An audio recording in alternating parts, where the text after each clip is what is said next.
እኔን ማዳንሽንም ሆነ የት እንዳለው ለማንም አትናገሪ፣ ለካሌብም ጭምር። እና አጋቹና አባባ ይደረሱ አላውቅም። ምናልባት አባባን ይዞ ሌላ ቦታ ሄዶ ይሆን? ለምን ሌላ ቦታ ይሄዳሉ? አላውቅም፣ ግን ያው እንዴት ድንገት ጠፉ ብዬ ነው። አሁን አባባ የት እንዳለ ለማወቅ ቤት መሄድ አለብኝ። እና ታዲያ እንሂዳ። የምትሄደው አንተ ነህ። አንቺስ? ምክንያቱም አባባ ቤት ውስጥ ካለ እኔ ነኝ ወጥመድ ውስጥ የምገባው። አግቼው እኮ ነው ሳሰቃየው የሰነበትኩት። ዳኒ፣ አንተ እኮ ነው ስለ አባዬ መስማት እድል ያለ። እኛማ በምን በኩል እንሰማለን? እናም ደግሞ ጨከነች። አለቀቀውም ማለት ነው። እሺ ምን ይሻላል? አላውቅም፣ ግን ቢያንስ የሆነ መፍትሄ መፈለግ አለብን። አንድ ነገር አድርጎት ከሆነ ከኔ ጋር ነው ጸቡ። ገድዬዋለሁ። ምን? አዎ፣ አስክሬኑ እንኳን ለማግኘት የቀረብሽውን ዋጋ እጥፍ ትከፍያለሽ። ከኔ ትእዛዝ ሳትቀበል እንዴት ትገለዋለህ? ገንዘቤን ካለመጣሽ አንቺን እገልሻለሁ። የመታን ምት እኮ ይሄን ያህል የሚገድል አልነበረም። ግን ያው አባዬ ራሱን ሲሰጥ አይቼዋለሁ። እሺ ቆይ ገሎት እንኳን ቢሆን አስክሬኑን የት ሊወስደው ነው? አስክሬኑን እንደወስድ እጥፍ ገንዘብ ጠይቆኛል። ምን? ደግሞ እንደዚህ መቀለድ ጀመር? እውነቴን እኮ ነው። አባዬ በህይወት የለም። ሞትን እንደዚህ ቀላል አደረከው እንዴ?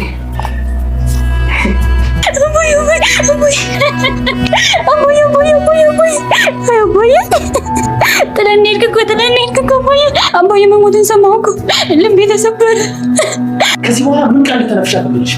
ካሌብ ምን ሆነሃል? እውነታውን ተቀበል እንጂ ከዚህም በኋላ እኛ ወደሱ እንጂ እሱ ወደኛ እኮ አይመጣም።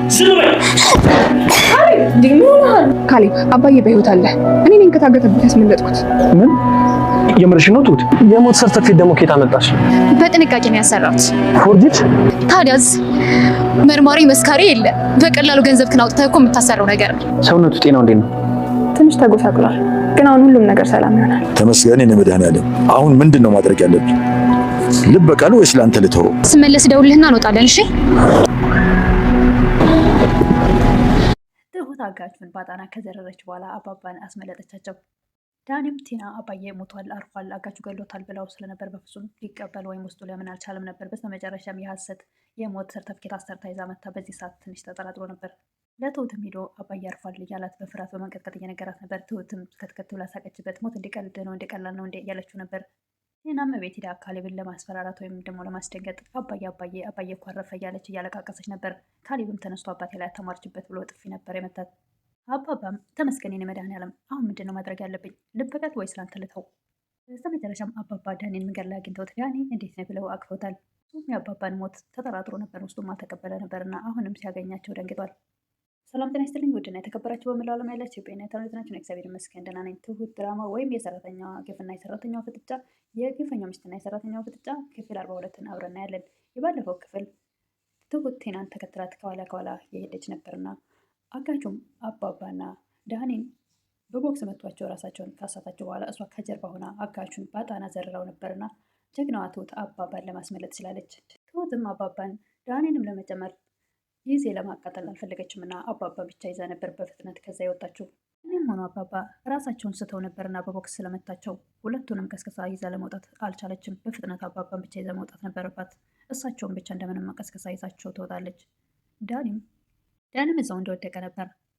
ትሁትም አባባን ወስዳ ምግብና መጠጥ በጣም ተለያይተው ስለቆዩ ወይም ደግሞ ምግብ ልትጋብዛቸው ወደሆነ ካፌ ነበር ይዛቸው ሄደችው። አባባም ወደ ቤት አልሄድም ማንም እንዳያውቅ ካሌብ ራሱ እያሉ ነበር። አሁን ወደ ቤት ከሄድኩኝ ሌላ ችግር ሊፈጠር ስለሚችል በዚሁ በውጭ ቆያለሁ ነበር ያሉት። አባባ ለምን መሄድ አለብህ አባዬ እያለች ነበር። ግን ሁለቱም ተስማምተው ወደ ቤት አልሄዱም። እሳቸው ትሁት ብቻዋን ነበር ሄደችው። እንዳትናገሪ ስላሏት ለካሌብም ራሱ አልነገረችውም ነበር። ቴና ማገቻ ቦታ ስትሄድ ዳኒ ብቻ ነበር ብቻውን ወድቆ ያገኘችው። አጋቹንም አላገኘችም፣ አባባንም አላገኘቻቸውም። ምን ራሱን ከሳተበት ቀስቅሳ ምንድን ነው የተፈጠረው እያለችው ነበር። ዳኒም የሚያውቀው ነገር የለም እያላት ነበር። የማስታውሰው ነገር ቢሆን አባዬ እጁን ለመፍታት እየታገለ ነበር። በዛን ሰዓት አጋቹ በካልቾ ወይም ደግሞ በቦክስ መቶን ስለነበር ሁለታችንም ቀድሞ አባዬን ስለመታው አባዬ ራሱን ሲስታቸው ነበር። ከዚህ በተረፈ ሌላ ምንም ማስታውሰው ነገር የለም እያላት ነበር ዳኒ።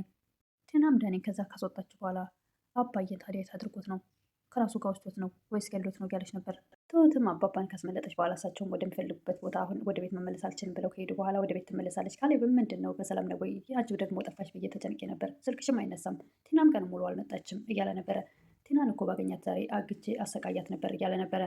ትሁት ካሌብን እባክህ ተረጋጋ፣ የማገቱን ሀሳብ መተው አለብህ እያለችው ነበር። እኔ እኮ አልተውም ብዬሽ ነበረ።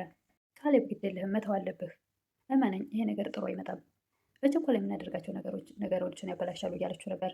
ካሌብም የፈለገ ነገር ቢመጣል አለቃትም፣ አስራታለሁ፣ አግብቼ ያሰቃያታለሁ እያለ ነበር።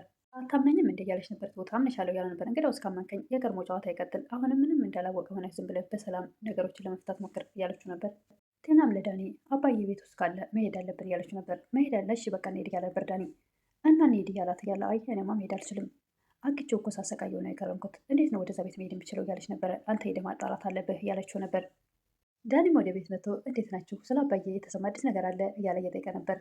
ዳኒ ስለ አባዬ እኮ መስማት የምትችለው አንተ ነህ፣ እኛማ እንዴት እንሰማለን? ቴናም ደግሞ ጨካኝ ናት እንደምታውቀው እያለችው ነበር።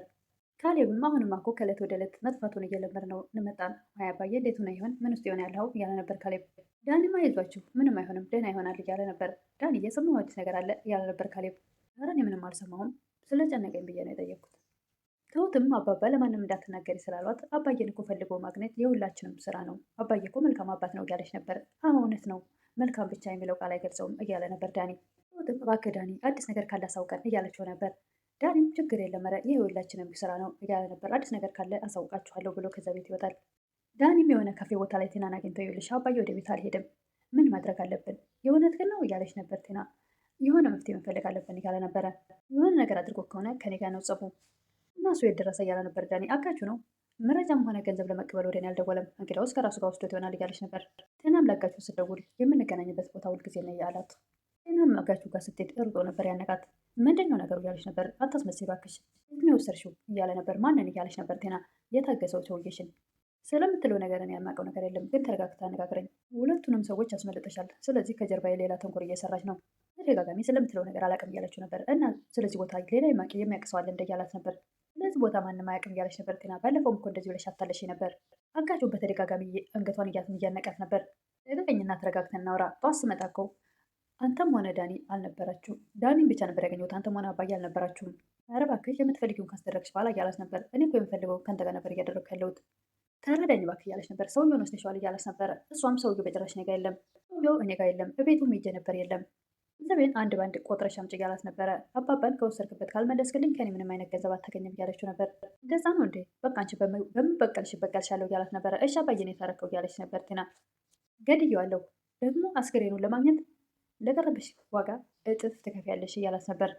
ከእኔ ትእዛዝ ሳትቀበል እንዴት ትገለዋለህ እያለች ነበር ቴና። የቀረውን ገንዘብ ካላመጣሽ አንቺንም ራስሽ እገልሻለሁ እያላት ነበር። ቴናም ከዳኒ ጋር ትገናኛለች። ምንድን ነው የተፈጠረው እያላት ነበር ዳኒ አባዬ ሞቷል። ዳኒም እንዴት እንደዚህ ሊሆን ይችላል እያለ በፍጹም ሊያምን አልፈለገም ነበር። የመታቸውን በቦክስ ያላቸውን ወይ ደግሞ ካልቸው እያስታወሰ ነበር። የመታን ምት እኮ እንደዚህ ለሞት የሚያደርስ አይደለም፣ ግን ደግሞ አባዬ ራሱን ሲስት አይቸው ነበር እና ገሎት እንኳን ቢሆን አስክሬኑ እንዴት ነው የምንወስደው እያለ ነበር ዳኒ። አስክሬኑን እንድንወስድ የእጥፍ እጥፍ ገንዘብ ጠየቀኝ እያለች ነበር። አስክሬኑን ለመቀበል ልጆቹ ይክፈሉ እንጂ እኔ ምን አገባኝ፣ እኔም በሆን እኮ እገለው ነበረ። በመሞቱ በፍጹም አልጸጸትም፣ ደግሞ ገንዘቡን ሳልቀበለው በመሞቱ በጣም አዝኛለሁ። እና ዳኒም አሁን ምን ማድረግ አለብን እያላት ነበረ። ምን ማድረግ አለብን? መሞቱን ማስመስከር ነው። ከዛ ደግሞ እኔ የድርጅቱ ወይም የገንዘቡ ተካፋይ ይሆናለሁ ነበር ቴና። ዳኒም በጣም ግራ የሚያጋባ ነገር ነው እያለ አሁንም አልተዋጠለትም ነበር። ዳኒም እንደተለመደው የሆነ ነገር ሲያገኝ ወደ ትሁት ወዳለችበት ይወጣልና አሁንም ትሁት ጋር ሄዶ ትሁት የሆነ ነገር ልነግርሽ ነበር እና ምንድነው ነገር እያለችው ነበር። ስለ አባዬ ነው ይላል ዳኒ። ስለ አባዬ ምን? ይኸውልሽ አባዬን ለማደን የታገተበት ቦታ ተከትያት ሄጄ ነበረ ነው እና አባዬን አገኘኸው እያለችው ነበር ትሁት። አገኘሁት ግን ደግሞ አጣሁት። ትሁትም ምን ማለት ነው እያለችው ነበር። ይኸውልሽ ያገተው ሰውዬ የሰማይ ስባር የሚያክል ሰውዬ ነው። እኔም አባዬን ከማስለቀቅ ይልቅ እኔው ራሴ ታጋችሁኝ ነበር እንትና እንዴት እንደተወጣ አንተ እያለችው ነበር። አባዬን ለማስመለጥ ስሞክር እኔው ራሴ አጋቹ ደርሶብን ሁለታችንም መታን። ምን አይነት ጨካኝ ሰው ነው ትላለች ትሁት። አዝናለሁ ግን እስቲ ያን ነገር ልነግርሽ ነው። ዳኒ ለመናገር እየፈራ አባዬ ይላል። ምንድነው ነገረኛ ትለዋለች። አባዬ ሞቷል። ትሁትም ክትክት ብላ ስቃ እንደዚህ ደግሞ መቀደር ጀመርክ እንዴ? ሞት እንዲቀላል ነው እንደ እያለችው ነበር። እናቴን እኮ ነው አባዬ በህይወት የለም እያለ ነበር ቴና ስላሳመነችው። ዳኒም ትሁት ትደነግጣለች ብሎ ሲያስብ ከፊቷ የሚያነበው ነገር ምንም የሳቅና የፈገግታ ስለሆነ ግራ ተጋብቶ ነበር። ትሁትም ካሌብን አባዬ ደህና እንደሆነ አረጋግጫለሁ፣ ቴናና ዳኒ ግን እንደሞተ ነው እያስቡ ያሉት እያለችው ነበር። ካሌብም እነዚህ ሟርተኞች እሱ የፈለጉትን ማሰብ ይችላሉ፣ እውነታውን ግን አይቀይሩትም እያለችው ነበር። ትሁት ግን ቲናን ማገቷን ስለተውክ አመሰግናለሁ እያለችው ነበር። ትሁት አንቺ መልካም ሰው ነች፣ ነገር ግን ነገሮችን ደግሞ በጥንቃቄ እንድናስኬድ አንቺን በመስማቴ የተጠቀምኩት እኔ ነኝ እያላት ነበር ካሌብ። እና ወደዛ ቤት ትመጣለች። አባዬ እኮ ሞተ፣ አባዬ ጥለህን ሄድክ እኮ እያለች ነበር። ቃቀሰች። ካሌብን ለማስፈራራት ወይም ለማስደንገጥ ያደረገችው በእርግጥም የሞተ መስሏታል። ካሌብም አባቴ ላይ አታማርች ብሎ ተነስቶ በጥፊ ነበር ያላት። ትም ካሌብን እንቀርቃት ይዘዋለን። ተው እንጂ ተረጋጋ፣ ነገሮችን እንዳታበላሽ እያለችው ነበር። ወደ ውጭ ወጥታ በረንዳ ላይ ሆና ተው ካሌብ፣ አባዬን እኮ እኔ ነኝ ያስመለጥኩት፣ ምንም አልሆነም፣ በሰላም ነው ያለው። እኔ በመጀመሪያም ትሁት ግን የእውነት አባዬ ሙቷ እንዴ? ካየሁት እኮ ቆየሁ፣ በጣም ፈራሁ እያለ ነበረ። ትም ካሌብ አባዬ በህይወት አለ እና ምንድን ነው ማረጋገጫ እያለ ነበር። አለ እኔ ነኝ ያስመለጥኩት። ትም ለመንገርም አልፈለገችም ነበር አባዬ አትናገሪ ስላሏት፣ ግን ደግሞ እሷን አንቄ ይዤ ወይም ደግሞ አግቼ ማወጣጣት አለብኝ ብሎ ወደ ቲና ከመሄዱ በፊት በግልጽ ልትነግረው ትችላለች። ምን ብሎ የምርሽን ነው ትሁት ይላል። አዎ እኔና አባዬን ተነጋግረን ለጊዜው ሚስጥር እንደሆነ ያደረግነው ትላለች። ለምን አስፈለገ ይላል። ለጊዜው ጠላቶቹ እሱ የት እንዳለ ካወቁ ደግሞ ድጋሚ ችግር እንዳይፈጥሩበት ለዛ ነው። ሁሌም ነገሮችን ተረጋግተን ካሰብን አደጋውን መቀነስ እንችላለን። በህይወት ጥቅም መኖሩን ካወቁ ድጋሚ ችግር ሊፈጥሩበት ይችላሉ እያለችው ነበር። እሺ ጥሩ ግን አሁን የት ነው ያለው? ማግኘት እፈልጋለሁ እያለ ነበር ካሌብ። ማግኘት አለብኝ እያለ ነበር ካሌብ። ትሁትም በጣም ጥሩ ቦታ ላይ ነው ያለው፣ አንተ ከማግኘት በፊት ሌላ የቤት ስራ አለብን እያለችው ነበር። ለዛሬ ይዤ የቀረብኩት የግፈኛው ሚስትና የሰራተኛው ፍጥጫ ወይም ደግሞ ትሁት ድራማ ክፍል 42 ይህን ይመስል ነበረ። በቀጣይ እስክንገናኝ መልካም ቆይታ እያልኩኝ ለምታበረታቱኝ እህቶቼ ምስጋና ከልብ ነው። አዲስ የሆናችሁ ደግሞ ሰብስክራይብ እያደረጋችሁ አበረታቱኝ እላለሁ። አመሰግናለሁ።